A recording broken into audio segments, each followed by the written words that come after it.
I am going to talk, as it said in my abstract, about a passion that I had when I was an undergraduate at Stanford, an undergraduate math major. It was a passion for integer sequences. And it all started when I was about 16, and it ran its course for several years.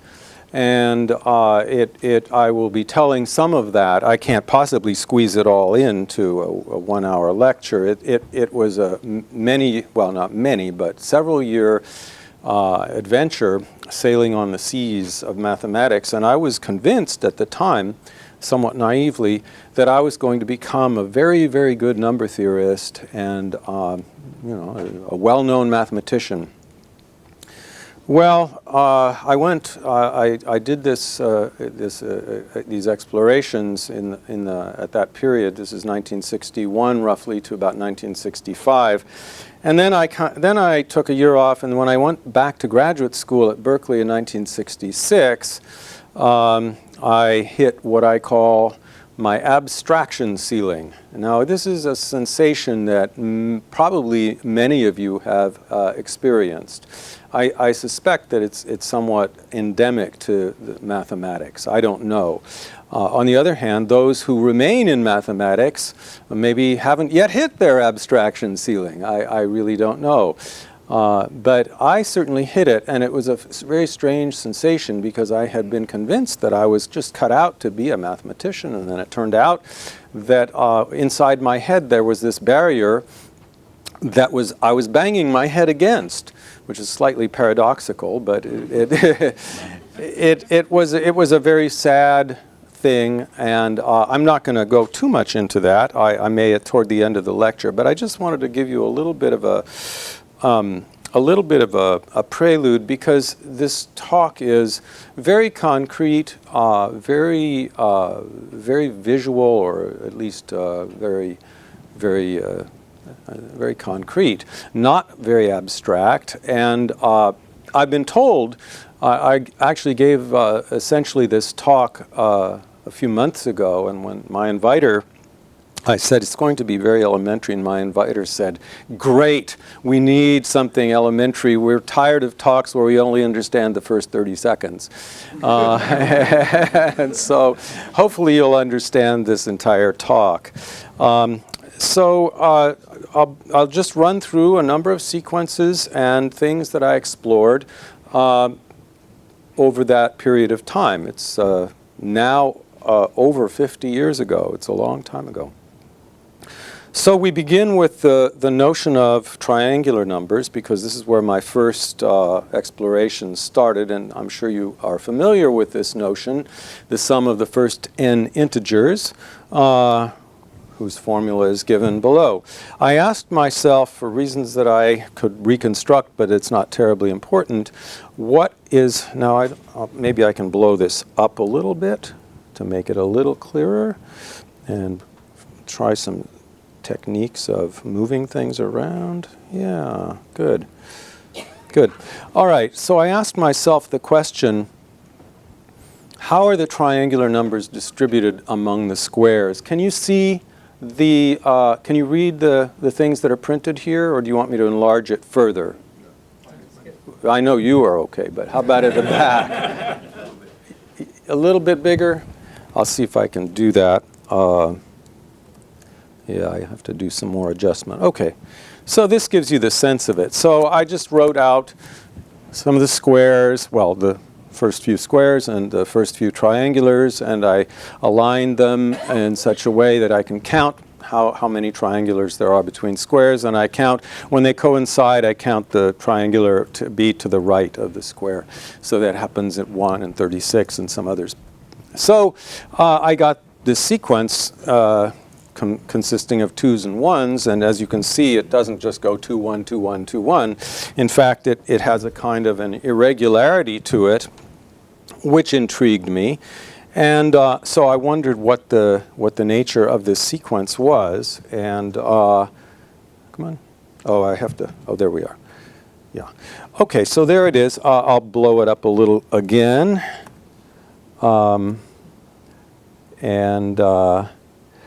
you don't need to be able to read every digit, because basically it just consists of two types of chunks. There's the 2 1 1s, and there's the 2 1s, which I've written in red. And so I found this pattern, and I've conveniently chunked it for you to make it sort of perceivable in a sophisticated way. So I was trying to figure out the structure of this sequence. By the way, I should back up a little bit and say how I was doing this. You know, I mean, one way of doing it would be just to write down the formula for the nth term and see if you can manipulate the formula in some way, which you can, but it takes a lot of trickery to know what to do with it unless you know what you're looking for. So I was being an experimentalist, or doing empirical mathematics. At first I did it all myself with pencil and paper. Then I moved to a Frieden calculator, which had these buttons on it, kind of like a cash register. And after that, I then started using a computer on the Stanford campus. And it's kind of interesting because at that time, 1961, there was exactly one computer on the Stanford campus. And that computer occupied a room about twice the size of this room, air-conditioned at all times, and it was probably about as powerful as this watch is in terms of its computing power, probably a lot slower. And it was a Burroughs computer, B220, and luckily it had a very good programming language called ALGOL, which is sort of the predecessor of Pascal and many other languages. Anyway, so I was doing a lot of empirical mathematics, and but these terms I generated just by hand, but it took me more terms to figure out the rule, but I'll just give you the rule. I'll tell you what it is. I explored all sorts of possibilities, but what I finally found was this. If you look at the reds between the blacks, and you count how many 21s there are, you get a sequence that goes roughly like this: 2, 1, 2, 1, 1, 2. Now, I didn't know what that sequence was, but it turned out I had just heard it. It was this very sequence. It was the same sequence. So that was a very exciting discovery for a 16-year-old to make, to see that there was a recursive pattern here, and the word recursion was one I wasn't familiar with before. So it was very, very kind of magical to have a sequence that defined its own structure. So the 2, 1, 2, 1, 1, 2, became 2, 1, 2, 1, 1, 2. So that was very, very thrilling for me.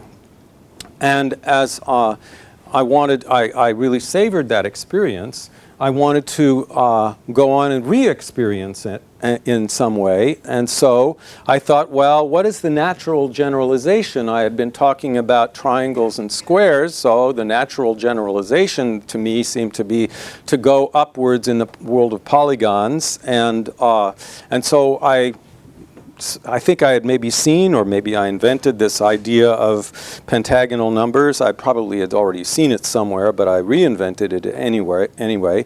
And then I looked at triangular numbers between pentagons, or squares between pentagons, and I tried various things like that. They gave me sequences that had certain things in common, but I never got back that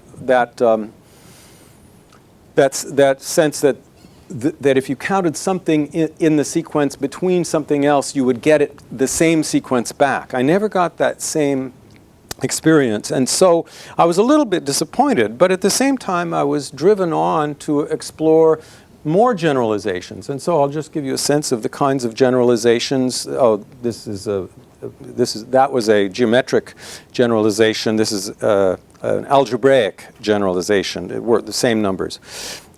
So one of the things that I decided to do as a 16-year-old was replace the plus signs by time signs. So instead of the sum of the first n integers, I would multiply the first n integers, and then the sum of the first n odd numbers, I would take the product of the first n odd numbers. And then I counted those things between, I did some of that. Again, this was a little disappointing.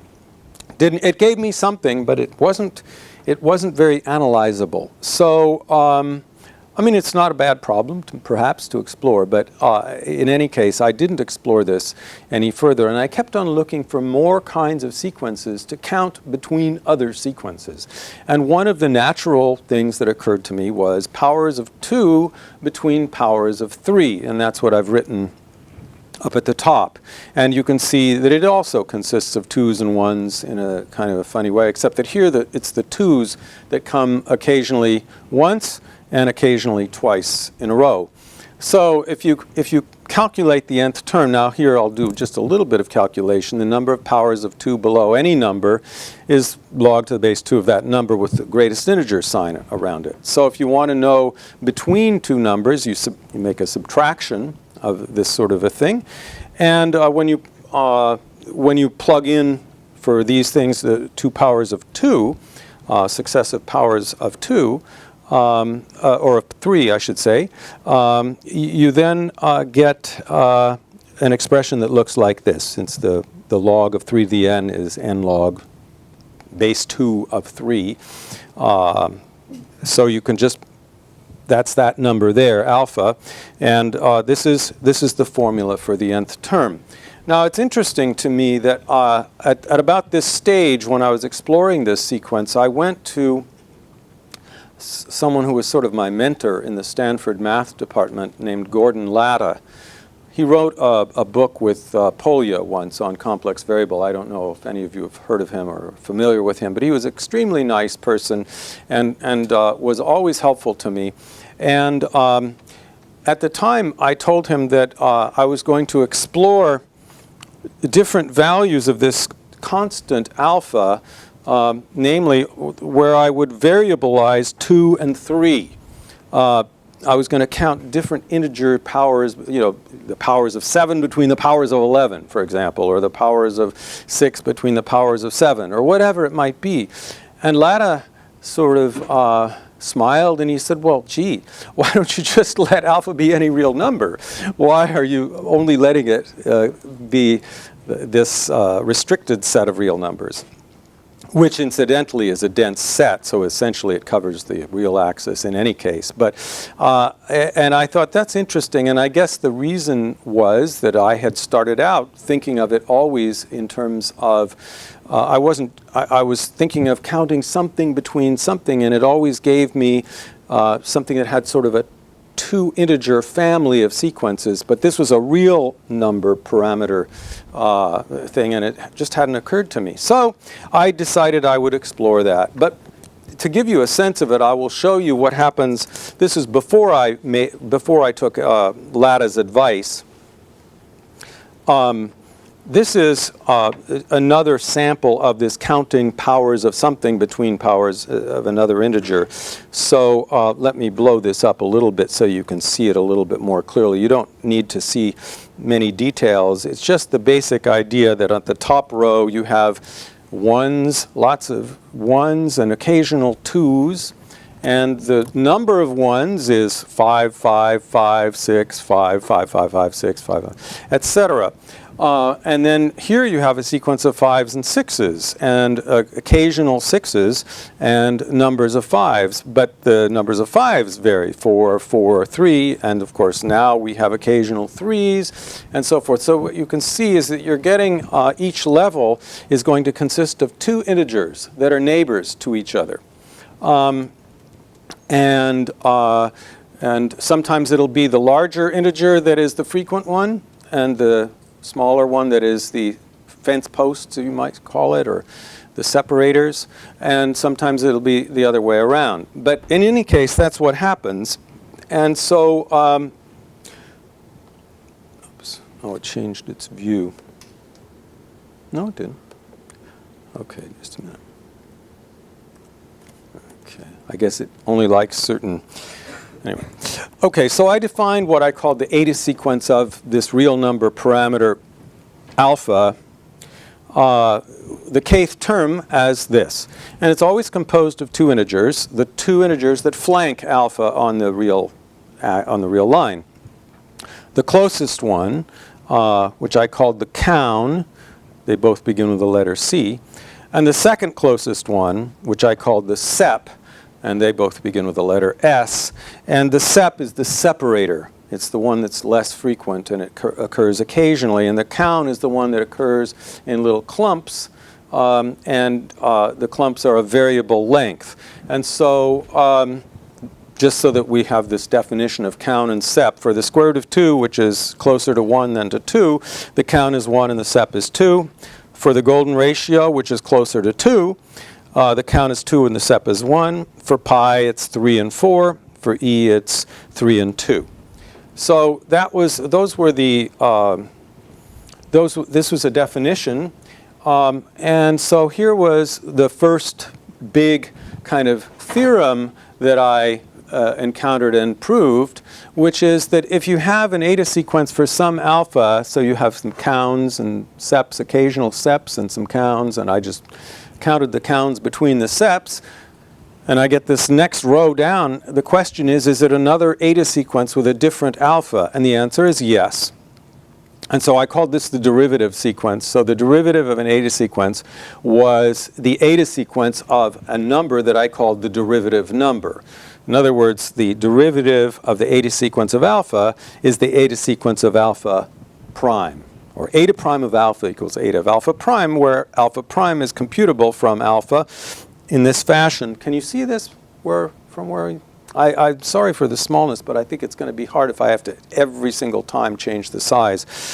So it's sep minus alpha divided by alpha minus count, which has a geometrical interpretation.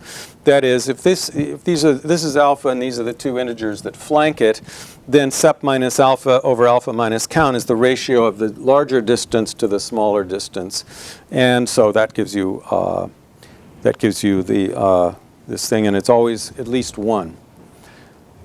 So that means that we have a kind of a vertical structure. We not only have a horizontal structure, which is the eta sequence itself, but we have the vertical structure, which is the sequence of counts and seps of, you begin with alpha, you take alpha prime, then you take alpha double prime, alpha triple prime, etc., and you go down vertically. And each of those has a count and a sep. So as you calculate these things, you get these things. And so these are integers. These are real numbers down the middle, but these are sequences of integers.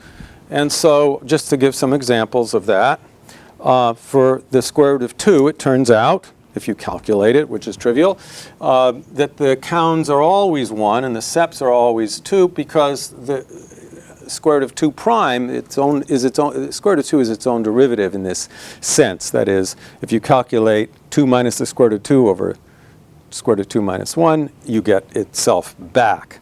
So this is an example. And by the way, if you create any two arbitrary sequences going down, subject to the constraint that they differ by 1, that they're consecutive, so that these two are always differing by 1, either this one being greater and this is smaller, or vice versa. But any arbitrary sequences like that, and they're all at least 1, then that will determine a real number that has that count and sep sequence going down vertically. Second example is the golden ratio, which is sort of the complement of the square root of 2. That is, its counts are all 2's. It's its own derivative again. Its counts are all 2's. Its seps are all 1's.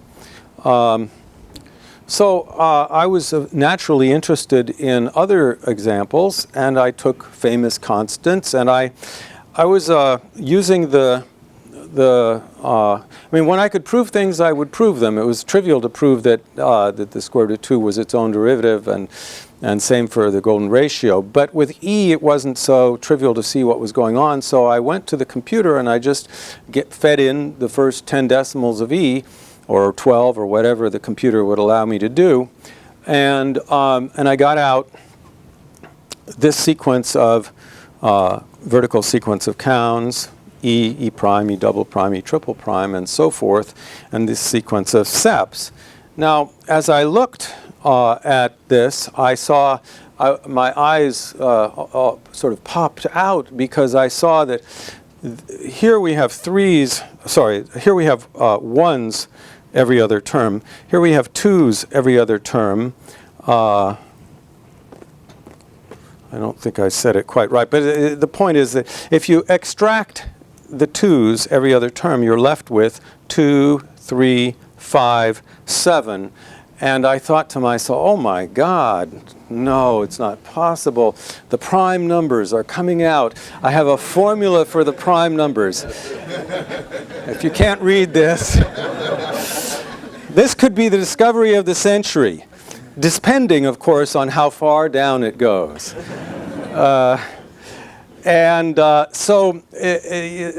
The Burroughs was built to be a decimal machine, and it took numbers of a certain number of decimals. I can't remember.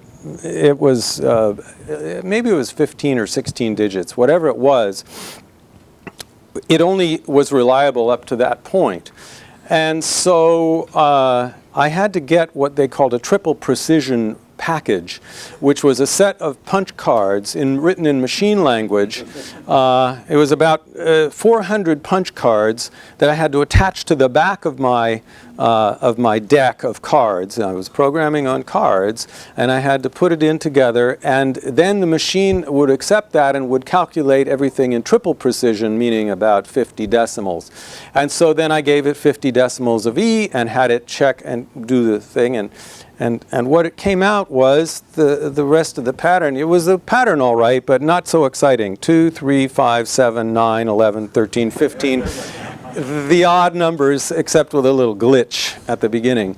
As you can see on the left side, I also get the even numbers with a bunch of glitchy stuff at the beginning, but 4, 6, 8, 10, 12, 14, 16. So that was exciting but disappointing. More disappointing than exciting, I would say.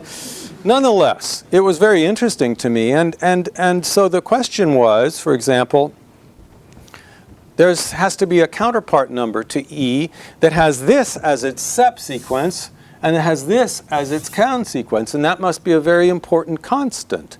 Well, or might be a very important constant because it's so intimately connected with E. What is that number? And I formulated this question not only about E, but about any number in general. And so the question was, if you have alpha, well, let's say, put it this way, if alpha, I'm calling this int. I guess I didn't explain it well. Oh, this is the definition. Okay, this is the definition.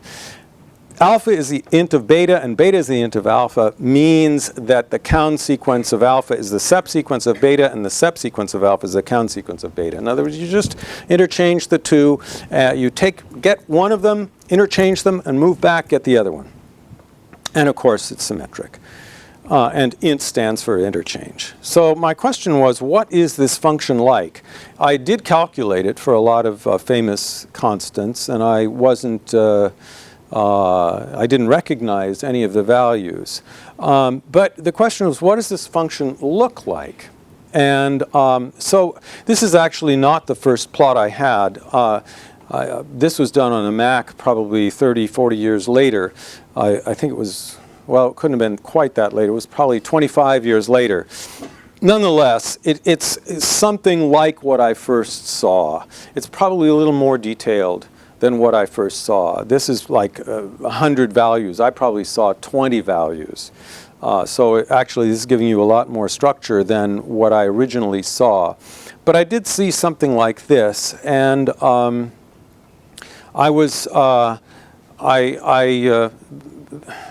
don't know, I kind of naively assumed that it had a graph that was sort of a line that got wiggly and wigglier and wigglier and wigglier and then got less wiggly and went like that. But I wasn't quite sure how to think of it. So, I mean, these are just individual dots plotted. So I decided I would blow up a little portion of it, and that portion right there, and look at it in more detail. And this is reconstructing it because this is being done on the Mac. But nonetheless, it looked very similar to the thing that I had just seen, except that it was going in the other direction, whereas this one was a what you could call a backslash. This would be a forward slash, although it's bent. So then I wanted to, well, here's sort of the final. Here's sort of the structure of the thing. So you get this graph that consists of ribs, you might call them. separate ribs, and it doesn't. It makes jumps at all these points. This is a half on the x-axis. This is a third, this is a quarter, this is a fifth, a sixth, a seventh. And so at every 1 over an integer, and then this is 2/3, 3/4, 4/5, so n minus 1 over n. At all of those values, it takes a jump. But then inside, it takes jumps again at various places. And in fact, it takes a jump at every rational number. And so I quickly realized that it was a function that was continuous at all irrationals and discontinuous at all rationals. And that was exciting to me. And also, I could see that basically this was the same structure as all of the pieces were. They were all sort of isomorphic, but they were also isomorphic to the full thing. And so that was an exciting realization. I was able to prove that. And it was, in a sense, it was coming back to the thing that I had first found. That is, I was finding something that was made up of itself, in some sense, a recursive definition. And so those boxes show you where the copies are. The big boxes show you the biggest copies, and then the little boxes show you the littler copies, and then there would be littler copies and so forth. And interestingly, the little copies are all bent or distorted a little bit, and as you go out, this one is most bent, this is a little less bent, a little less so, and as you get smaller and smaller and can't see it as well, it gets straighter and straighter. So in the limit, as it approaches the corner, it gets to be identical with the full object. So this is, as I say, very exciting stuff. Now I explored a lot more. Let's see, where do we go now? Okay, I'll come back. I explored a lot more having to do with these eta sequences. I tried to generalize them in all sorts of ways, and I don't have the time to go into it, but one of the ways I did was to make something that I called eta lattices, where I would have two numbers, alpha and beta, and it would be a two-dimensional structure instead of a sequence. And it then turned out that it was made of 3 different integers, not 2 different integers. And I'm not going to explain it. I just wanted to mention that I explored these eta lattices and showed that there is a certain sense in which you can take the derivative of an eta lattice, and it is another eta lattice with different parameters. So these were fun things, but I'm not going to go into it. One other thing, just so that I can tie up some loose ends, I want to talk a little bit about what you might call shifted eta sequences. That is, what happens if you just look at the sequence. This is the eta sequence of the square root of 2. So what happens if you just look at it starting here? I mean, it looks actually like the triangles between squares, 2, 1, 2, 1, 1, 2, 1, 2, 1, 2, 1, 1, 2. It turns out it's not exactly identical, but it's certainly reminiscent of triangles between squares. Well, in this case, here is what we're doing. We're taking the kth term is basically just you put in k plus 7 and k plus 6 here instead of k plus 1 and k. We just shifted it a little bit, and we can separate out the 6 times the square root of 2, and so basically that just becomes a shift inside these brackets, inside these greatest integer brackets. And so basically, if I call that delta, then here's what I have. I have k plus 1 times some number plus delta minus k alpha plus delta. That's a generalized notion of an eta sequence which incorporates a shift as well. And that shift turned out to be very interesting because I've found soon thereafter that the eta sequence of the square root of 2 with a shift of a half gives me exactly my triangles between squares. And by the way, the shift of a half is something that you can't get by moving out a finite amount, because if you move out a finite amount, you're always moving out, and the delta that you get is always irrational. You can never get a rational amount by moving finitely. So the 1/2 gives you a sequence that you'll never get as a shift unless you go out infinitely far in some sense. So, but anyway, I was able to prove also that this was the triangles between squares sequence, and that kind of completed, came full circle and made me have triangles between squares, if that makes any sense. But it was a lot of fun, very exciting. Now, at the same time, I was exploring many, many other kinds of things, and I'll just give a quick hint at some of the things that I was exploring. One of them was a friend of mine, well, no, I should say this.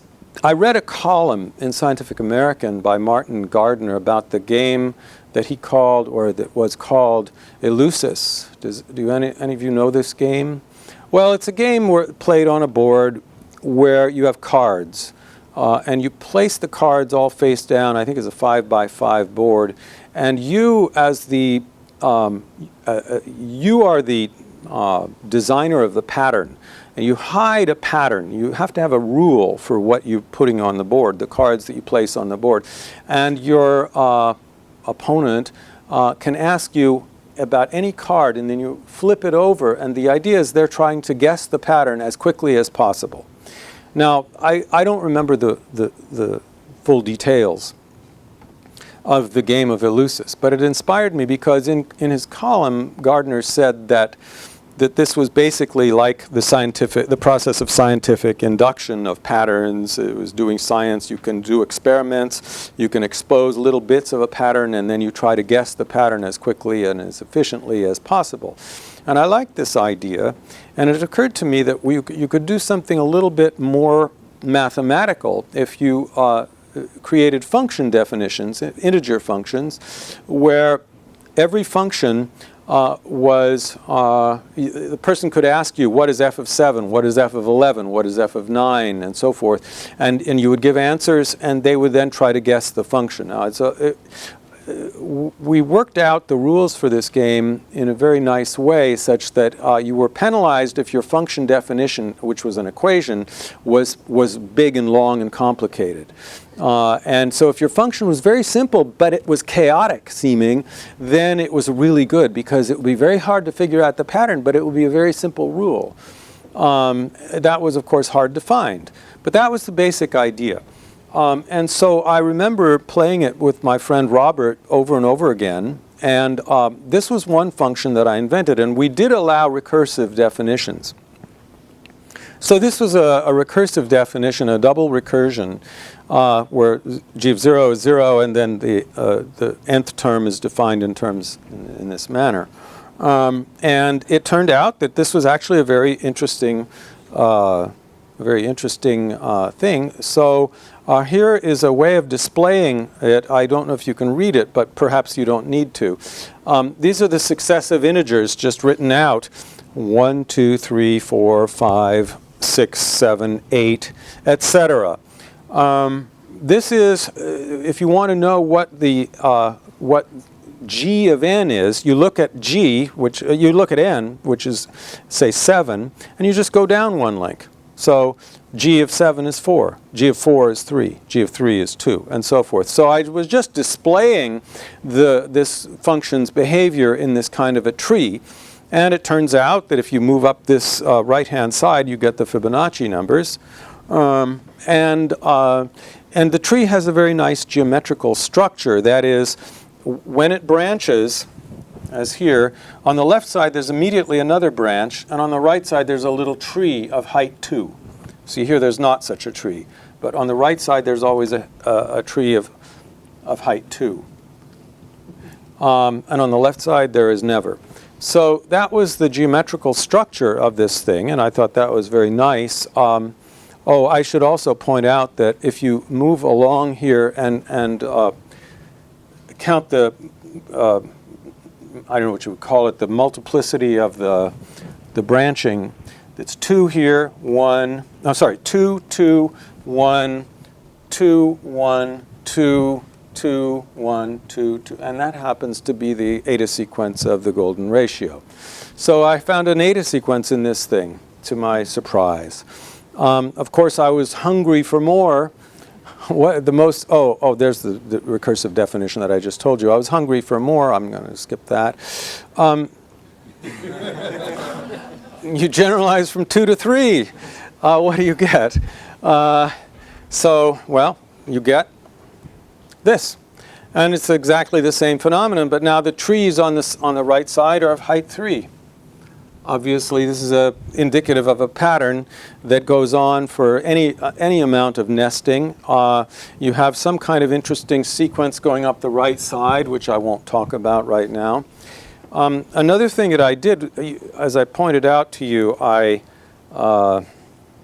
you had the eta sequence of the golden ratio as the sort of the bifurcation, counting the amount of branching at the successive integers. That suggested to me another generalization of this whole thing. Take the eta sequence of some other number and just make a tree that has that branching function. And I explored that a little bit, but not a lot. It turned out to be immensely hard, even with the eta sequence of a rational number like a half, just 1, 2, 1, 2, 1, 2, 1, 2, 1, 2. It turns out to be an extremely difficult problem, much harder than I had expected. Still some very interesting ideas. I think it's actually closely related to the 3n+1 problem, if you're familiar with that, the Collat's conjecture. Then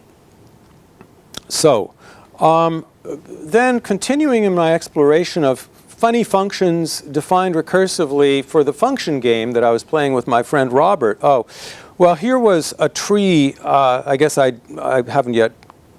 I jumped the gun. I just want to say, you can invent trees, as I was just saying, which have all sorts of properties. This tree here. I put inside the circle. I put inside it a branching ratio, or whatever you want to call it. So there are 2 branches here coming out. There's 1 coming out here. There's 3 coming out here. Jump, jump, jump. There's 4 coming out here, and so forth. So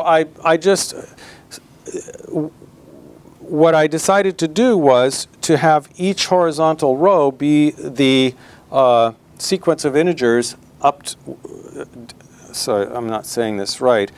Each time you go up from a number, you start with 1 and then 2, but instead of going to 3, you go to 4. So here, if you go up from 4, you go 1, 2, 3, 5. You go from 5 to 6, 1, 2, 3, 4, 6, and so forth. You just make up a tree like this. And it gives you an interesting looking structure. You could make up trees galore. And I didn't actually make this one up, but it's the kind of thing I could have made up at that time. I made it up much later. Okay, now I'll come back to that in a moment. I didn't do that just arbitrarily. But this was another recursive function. Now this one is a fairly complex recursion. It's a double recursion that is nested. It's sort of like the Fibonacci numbers in that to get the first new term, you take the previous 2 terms and do something with them and add them together. So to be more specific or more well, this is how it starts out. A little bit strange. It looks okay for a while. It looks like it's monotonically increasing, and then all of a sudden it goes 10, 9, 10. And it gets a little weird. But here is how you extend it. If you want to know what the next term is, you take these last 2 terms, and instead of adding them, you count back each of them. 1, 2, 3, 4, 5, 6, 7, 8, 9, and 10. Those are the 2 last numbers. You take those 2 numbers where you get 5 and 6, add them. That's what you put there. And then you would count back 10 and 11, take those 2 numbers, put it there, and keep on going. So what does this function do? Well, that's what it does. That's the first 120 values. And what was interesting is that I put in red sort of little plateaus. Plateau of length 1, length 2, length 3, length 4, length 5, length 6. And right after a plateau, it sort of explodes. It sort of goes completely nutty, and then it calms down after a while. And these are basically doubles. It's doubling. This is whatever number it is. It's around 8 here, then it's around, this is around 24, this is around 48, this is around 96, and so forth. So you get this plateau kind of behavior, and then an explosion, crazy explosion. So I explored it further, and it kept on doing that. As you can see, there you're starting to see it at a greater distance. But I found out that the plateaus are not quite as pristine as I thought. They don't continue in the exactly regular way that I was hoping. Anyway, this goes out to about 10,000, and still shows that what happens is that the function explodes and does crazy stuff and then kind of calms down, and at this point it explodes again and then calms down. And very, very strange behavior. This is out to 100 million, and it keeps on doing this. At some point, many years later, Paul Erdős came to Stanford, and I had some conversations with him, and I told him about a number of things that I had explored, and he liked them, and he said, this particular thing is not mathematics for the 20th century. And I don't think he meant for the 19th century. So I was pleased that he was interested and that he thought it was a very challenging, difficult problem. Then I started making generalizations of that. Again, it's a two-parameter, you can see it as a two-parameter function, two-parameter family. That is, where I had the last two terms, n minus 1 and n minus 2, you could make it n minus r and n minus s. So here is 1 and 4. That is 1 and 4 right there instead of 1 and 2. And with all initial values of 1. And what do you get when you do that? You get a kind of a strange looking staircase, a bumpy staircase, irregular bumpy staircase, which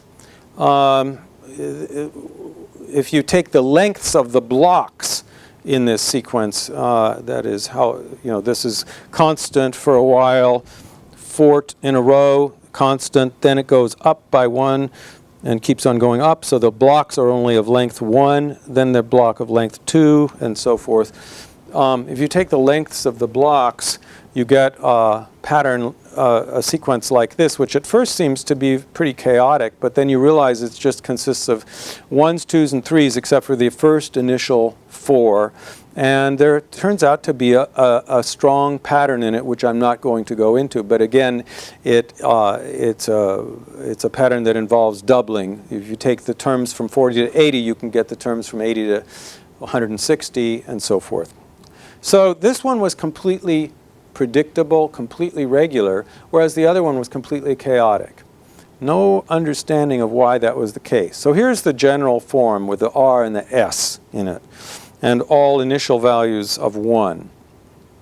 So if you take with 2 and 4 instead of 1 and 4, then you get something that looks like that. More chaos, more strange chaos. On the other hand, if you change the initial values, leave the same recursion, but use different initial values. Instead of 1, 1, 1, 1, use 1, 2, 3, 4, like this. Same function, but same functional definition, but different initial values, and you get something that looks like the other one. So very strange things going on. Then here, if I take 2 and 3 as my parameters with all initial values 1, we have a sad death, I'm sorry to report. At n equals 55, it is kaput. It dies because it gets too large. It gets too big. The two numbers that are summed together become greater than n, and so when you try to make the subtraction, it doesn't work. You get something that's negative, an argument that's negative. Now, of course, you could always define values q of 0, or whatever, q of 0 to be 0, q of minus 1 to be 0, q of minus 2 to be 0. You could say everything if you want to, but we didn't. We just said it's undefined for negative numbers, negative arguments, and in that sense, then it dies. And since it dies, then the question is, when do these things die and when do they live? Here is just a graph of this function with 2 and 3 as its parameters. It dies at 55, and you can see, I don't know if you can see the dot, but it's just jumping all over the place, and it just can never quite settle down. All of a sudden it jumps up there and it's too high, and that's where it dies. Here's 1 and 6, with n minus 1 and n minus 6 as you're in the recursion. This one really, this is a log-log plot. This one does this crazy stuff, and then all of a sudden it dies also, out at 2,000 and something. So you never know. This is the table of the longevity of the parameters. That is, the two parameters are R and S. And this is R, 1, 2, 3, 4, 5, 6, 7. This is S, 1, 2, 3, 4, 5, 6, 7. Not a very neatly printed table. I apologize for the poor table, poor graphics. But in any case, let's remember that the original function was with R is 1 and S is 2. That is, Q of n equals Q of n minus Q of n minus 1 plus Q of n minus Q of n minus 2. So 1, 2, 1, 2. We put a question mark there, meaning hopefully infinity.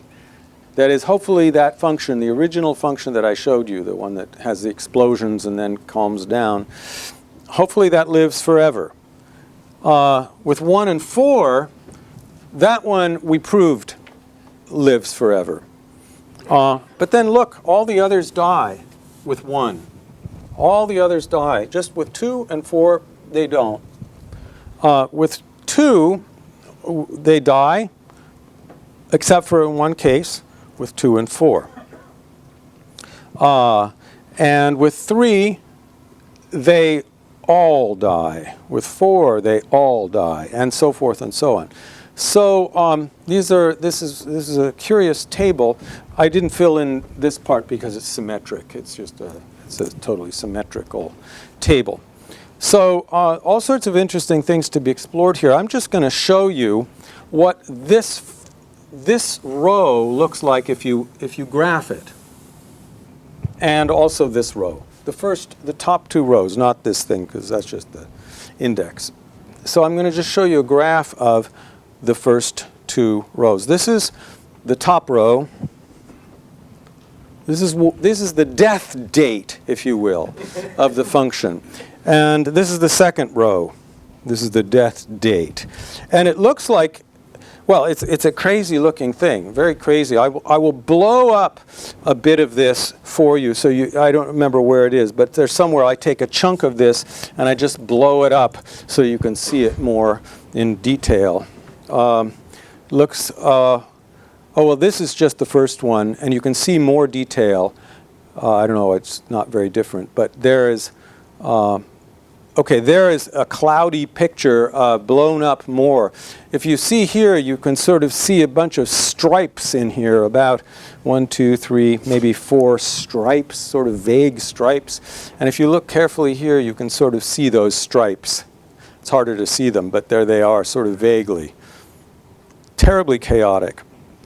This is the lower part. I'll just go back to remind you. It's that lower one there that looks like it consists of about 4 pieces, 4 bands or strips or something. There it is, blown up a bit, and I'll blow parts of that up so you can see the detailed structure of that. And that's what that looks like. This is the top band, the second band, which itself breaks into sub-bands. This, and then this has 2 pieces. Just crazy stuff. Lots of complexity. Okay, so this was our immortality conjecture, that you could only get immortal functions that have that property that R and S are R and 2R. In other words, you take R and double it, or take R and quadruple it, and those are the only possibilities. Doesn't mean that they will all be immortal, but those are the only possible ones that might be immortal. And we explored that. Now, one function that I explored was I made a different variation, where instead of doing the subtraction here, I just stuck in a of n minus 1 right there, and a of n of a n minus a of n minus 1 there, and with initial values 1 and 1. And this one came out to be a rather neat looking thing. Of all the functions that I explored, it was sort of the neatest looking, and therefore in some sense the least intriguing. And if you subtract off, basically you just subtract off n over 2 so that you can see these cusps more detailed. It looks like this. This is what you get if you subtract that off. By the way, you'll notice that I've written Conway up there. Well, the reason that I wrote Conway, I explored this function in the mid-1970s. And I analyzed it completely and found it, I mean, I explained the structure of these things. And it struck me as being mildly interesting, but not too exciting. So I just stuck it into a drawer and completely forgot about it. Well, sometime in, I don't remember when it was exactly, 1990s, somewhere, or early 1990s, I believe, I was reading the New York Times, and I saw an article about Conway, and it said that he had invented a function that he thought was so chaotic that nobody could explain it, and he gave a $10,000 prize to Colin Mallows, who had explained the structure of this function. And I looked at the definition of the function. It was my function. Well, however, I didn't recognize it because I had forgotten about it. What was really interesting, this is in the New York Times. This is like page 7 of the New York Times. It had a double recursion, a nested recursion, printed as in the New York Times. It was just crazy. I thought, since when did they write nested recursive functions in the New York Times? But they did. They had it there. And I thought, wow, this is really interesting. It's so closely related to the things that I had studied. So I was writing a letter. I decided to write a letter to Conway to tell him about this. And just while I was writing, I said, I was typing in my computer, I said, I explored some things that were like this. And I thought, let me go check in my drawers, see what I have. And I pulled it out, and there it was. The entire thing that I had found like 20 years earlier.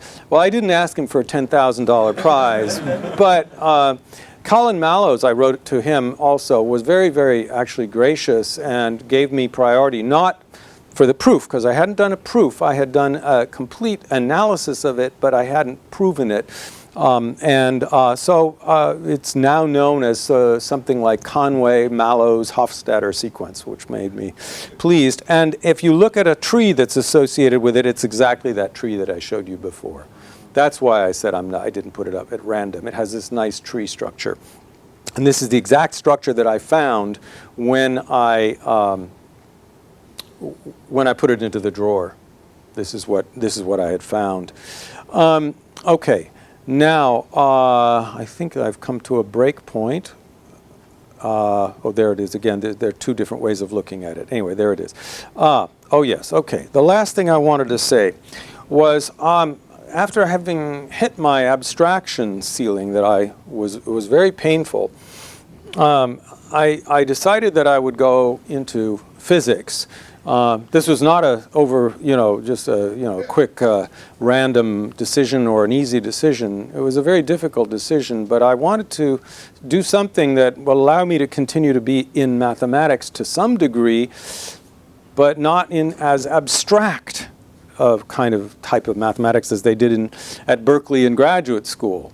And so I decided that I would try physics. I had always been interested in particle physics. I'd always been fascinated by particles, and I thought, well, that would be the thing to explore. And so I left Berkeley, went to Oregon, University of Oregon, and I went into particle physics, or I attempted to go into particle physics. But what happened was, after a long period of time of, again, beating my head against the wall, not exactly the abstraction ceiling, although it got very abstract, but it was more against the nonsense ceiling.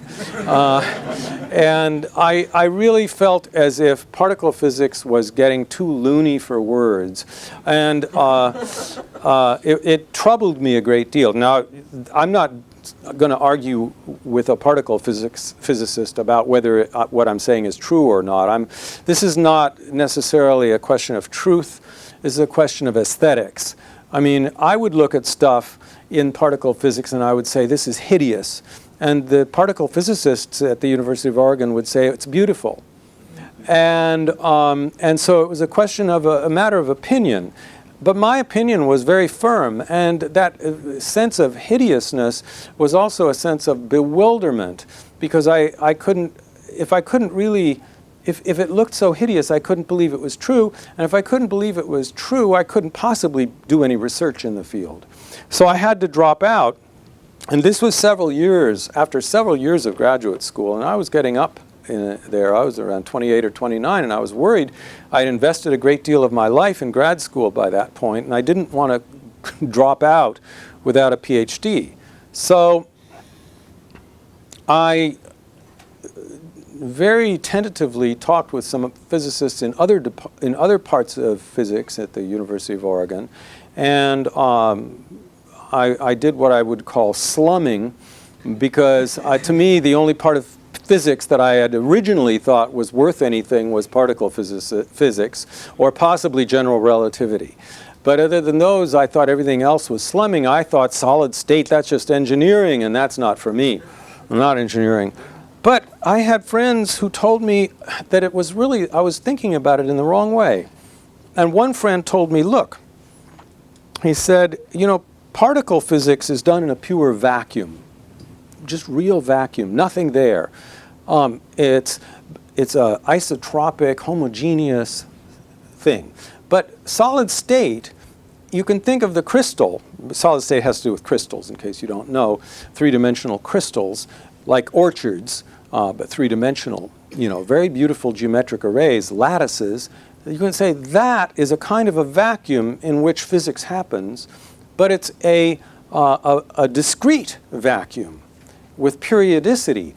And all of a sudden, I thought, oh, so this person was saying particle physicists only have one vacuum. Solid state physicists have lots of different vacua, different types of vacuum. And this suddenly seemed magical. And then it reminded me of the integers as opposed to the real line.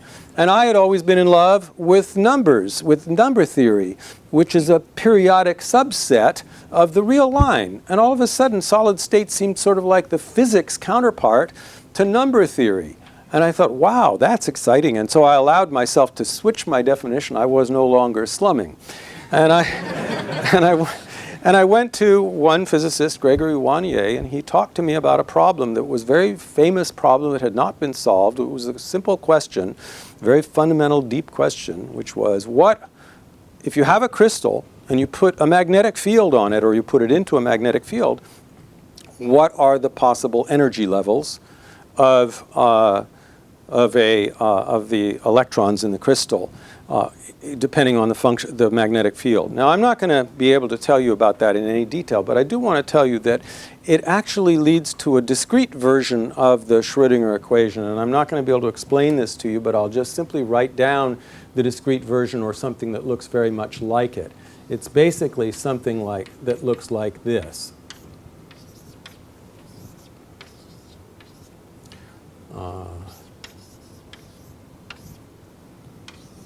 This is not greatest integer, and it's just a big bracket. Now, I'm not going to explain the terms here, but what I want you to see here is that this is what this is it's a recursion. It's a recurrence relation that defines a new term in terms of two preceding terms. You add the two together. It's just that before you add this one in, you multiply it by a function. This is a constant, and alpha is a constant. So you have two constants here. So basically, two constants, and you have m plus 1, and then m and m minus 1, and the m enters there. So what you're doing is you're saying, let me take something that acts like this and use it as a coefficient in front of that. That's all I'm doing. I'm exploring a recurrence relation where instead of this being a constant, it's a wavering sinusoidal pattern. And so when you do that, then for most values of of epsilon, which is basically the energy, for most values, this thing will just blow up as m goes to infinity. That is, this is a recurrence relation like the Fibonacci numbers. It'll go to infinity. But for certain values of epsilon, depending on what alpha is, let's say alpha is given, for certain values of epsilon, certain special values, this thing will not blow up. And those are those are the good things. Those are the things that are solutions to the finite solutions to the Schrödinger equation. This is the Schrödinger equation, and it remains fixed or bounded. And so those are the good solutions. Those are the allowed energy values. And so I was. I actually didn't know at the time when Wannier was describing this problem to me, I didn't know that this was the Schrödinger equation for that problem. I found that out later. So for my PhD work, I studied this equation as a function of alpha. That is, what are these epsilons, these energy levels, these energy values, that given alpha, which is basically the magnetic field encoded in some way, given a magnetic field, what are the energy levels that don't make this thing diverge? And so here is a picture, and I'll just say a few words about it and then I'll quit. This is what I found. Now my vertical value is alpha. This is the magnetic field. So we take a magnetic field of 0. The energy levels are this entire line. This is called a Bloch band in a crystal. All of those energy levels are allowed. If you turn on the magnetic field, let's say to a value of 1/3, alpha is 1/3, that's up here. This is 1. 1/3, you get 3 bands instead of 1 band. In other words, the band breaks up into sub-bands, and at 1/3 there are 3 of them. Also at 2/3 there are 3 of them. This is 2/3. And at 1/5, there you get 5. That would be about here, I think, if I'm not mistaken. 1, 2, 3, 4, 5. 1 over n, you get n bands. 2 over n, you get n bands. In fact, P over Q, you always get Q bands. Now this was a very weird thing, and I'm not going to have time to explain it, but I calculated this on a computer. This is the original graph that I calculated in 1974. It's the exact graph that I calculated. And what I saw when I began to sense what was going on here is that this was very much like that function int that I had discovered in the 60s, some 12 years earlier. That is, here is this whole thing, and here is a little copy of it right in here. Right in there, there's a little copy. Right in there, there's a copy. Right in there, there's a copy. Right in there, there's a copy. They're a little bit distorted, but if you just take this thing and undistort it, you will see that it looks just like the original. And so I found myself in home territory again, to my enormous surprise and my enormous relief, and I was able to get my PhD and go out with a little blast of glory before quitting physics. And so I guess that's enough. Thank you.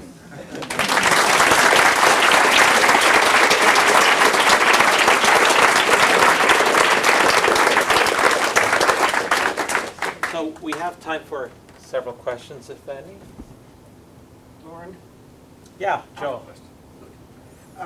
This actually concerns something that was very early in your talk, in fact, just before your talk. Doran said that you had just translated Prince... Eugene Onegin. Eugene Onegin. Yeah. But in your book, Gödel Bach, you gave a very convincing argument for why it's impossible to translate. And you gave as examples translating from Russian, how it would be completely useless. Well, I remember, I think, the passage that you're talking about, which is about crime and punishment, where I was talking about, the street name, Переулок, well, it says, it's Stolyarny Переулок, but it says Переулок S or something like that, And I asked whether it should be Carpenter's Lane, or whether it should be S Lane, or C Lane, or I had a lot of possibilities. You're quite right that I said it was difficult. I certainly didn't say it was impossible. I mean, maybe your paraphrasing isn't quite the right word. I said it's very difficult. I said it's very difficult. That's Crime and Punishment. That's not Eugene Onegin. When you decide for Eugene Onegin, there must have been similar things in there. Oh yeah, millions. Every word is a dilemma. Every single word is a dilemma, and it's much harder because it's poetry, and it's very precise rhymed poetry. And so it's an art. That's all I can say. And so is mathematics, because mathematics is an art of deciding what is beautiful and what pathways do you want to follow. What did I find attractive my intuitions told me sometimes follow this pathway, and then they would lead to blind alleys. Or other intuitions would say, oh no, don't even think about that pathway. That would be a stupid pathway to follow. And all of these things determined the course of my mathematical explorations. All these unconscious, intuitions or aesthetic preferences. And so the same argument that you're using could say mathematics, you can't do mathematics because it all depends on aesthetic preferences which you can't formalize. Well, the fact that you can't formalize it doesn't mean you don't do mathematics. It means that you make choices in your career as to what you want to explore and where you're going to go, but you still do mathematics. And similarly, I did translation. I just made my aesthetic choices on the basis of my aesthetic values, which were unconscious and not formalizable, not articulatable, but they're definitely there. And so I think in answer to your question, which is a great question, it's just that these things determine human life. Aesthetic choices determine human life in every possible way, but they don't make it impossible. Right. Well, I knew it wasn't completely impossible because I actually was reading the book in Italian. Okay, good. Okay, so Why were you reading it in Italian? Oh, because an Italian friend of mine happened to buy it, and I was too cheap to buy my own. Okay. He doesn't mean Eugene Onegin. He means Gödel, Bach. Yeah. If I understood correctly, then the vertical axis here is strength of the magnetic field? Yes. Measured in dimensionless units, because this is 1 and this is 0. So why is it returned to 1? Well, it turns out that there's the way you measure the magnetic field in a crystal is, and this is a two-dimensional system. So you have a crystal which is basically a lattice. So think of it as being a bunch of atoms at the points where these lines meet each other. Okay, so each of these is a unit cell of the lattice. There's an atom here, and an atom here, and an atom here, and an atom here. And the magnetic field is coming down vertically. Okay, it's perpendicular to this crystal, two-dimensional crystal lattice. So the question is, how much flux does one of these things intercept? You multiply the magnetic field by the area.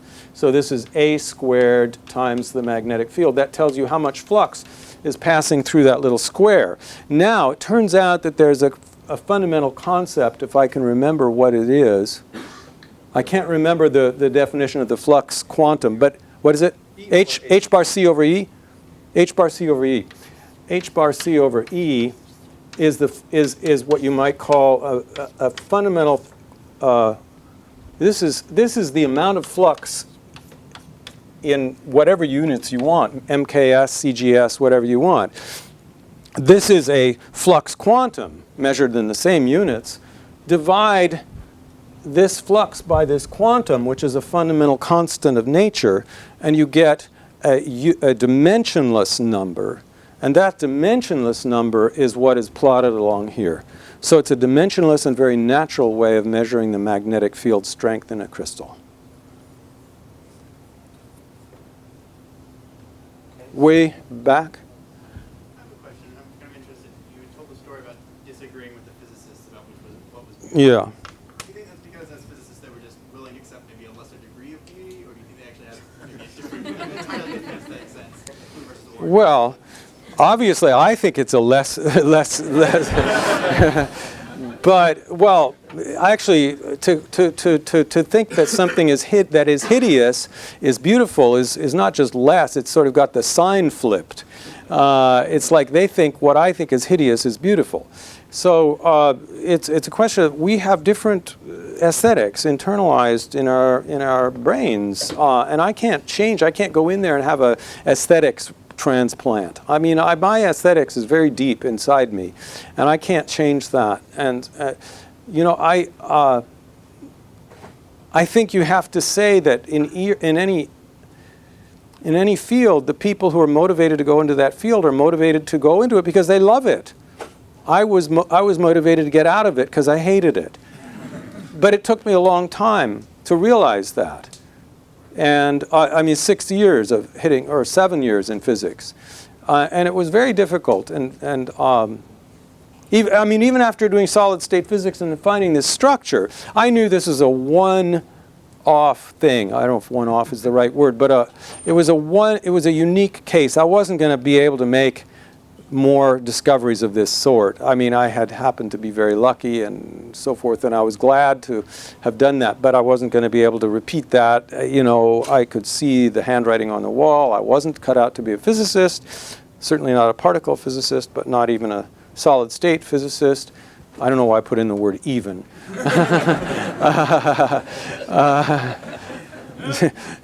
I guess what is the analog of racism when it comes to physics? Branchism. I guess it shows I still have branchist prejudices. So I don't know. Yeah, aesthetics is a very subtle thing. I can't explain it. I still feel the same way, though, when I think about it. If I ever start reading about particle physics, I start feeling queasy and then soon nauseous. At that point, I remember what it felt like to be in graduate school. That was exactly what I felt like day in and day out for years on end. And I thought, that's enough. That's enough. So aesthetics is one of these things you know when you see it. Yes, exactly. Well, so I think it's a good point to thank Douglas Hofstadter for this wonderful talk.